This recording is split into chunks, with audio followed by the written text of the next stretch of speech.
9 number petrol pump के निकट रहने वाले एक शख्स ने अपनी पत्नी के खिलाफ पुलिस अधीक्षक को ज्ञापन सौंपकर उचित कार्रवाई करने की गुहार लगाई है।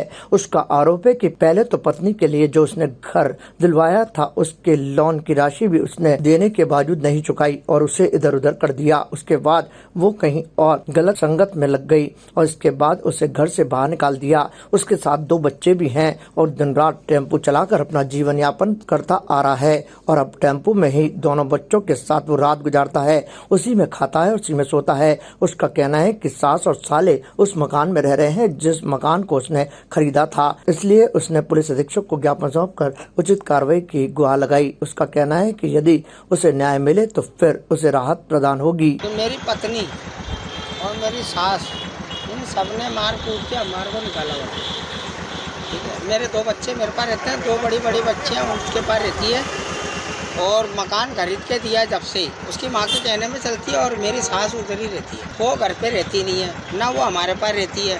मैंने तलाक का नोटिस भी भेजा हुआ है, तलाक का नोटिस का कोई जवाब नहीं दिया उसने और ना ही वो उससे बात करते हैं, फ़ोन करते हैं तो फ़ोन उठाती है तो उसकी मर्ज़ी से उठाती है और उसकी मर्ज़ी होती है तो करती है फ़ोन, नहीं तो कोई वो नहीं है। और वो कोई गलत रास्ते में भटक चुकी है, जो बाईपास पर्वतपुरा पे किसी एस्पा में किसी काम कर रही है।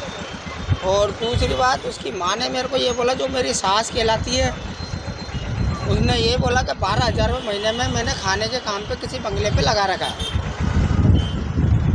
मेरे को धोखे में रखा गया है 3-4 महीने से। मैं मेरे दोनों बच्चों को लेकर टेम्पू में रह रहा हूँ, टेम्पू में सोता हूँ और ढाबे से रोटी खाते हैं। कॉम्प्लेक्स में इनमें जाके हम नहाते धोते हैं। कितना साल हो गया? शादी को 16 साल हो गए। जेल काटा हुआ आदमी हूँ, आजीवन भी काटी है मैंने दूसरों के थ्रू भी उससे बात करवाई है उसको समझाने के लिए। मेरे 4 बच्चे, 3 लड़की 1 लड़का, जिसमें से 1 लड़की 1 लड़का मेरे पास है जो छोटे छोटे हैं और 2 लड़कियां हैं जो उसके पास है, जो मकान खरीद के दिया, वो घर का मकान है हमारा, वो उसी के नाम कर रखा है। तो आज मेरे पास कुछ भी नहीं है, घर का घर होते हुए, पूरा परिवार होते हुए भी हम बिल्कुल भटक रहे हैं। और ना तो वो तलाक दे रही है जिससे हमारा रिश्ता खत्म हो जावे, जिससे हम ये सोच ले कि एक इंसान मर जाता है ना तो मरा हुआ इंसान को समझ लेते कि हाँ भाई ये मर चुका है। ताज़ा खबरों के लिए देखते रहें सरेराह न्यूज। अपना फ़ोन उठाएं और सब्सक्राइब करना ना भूलें।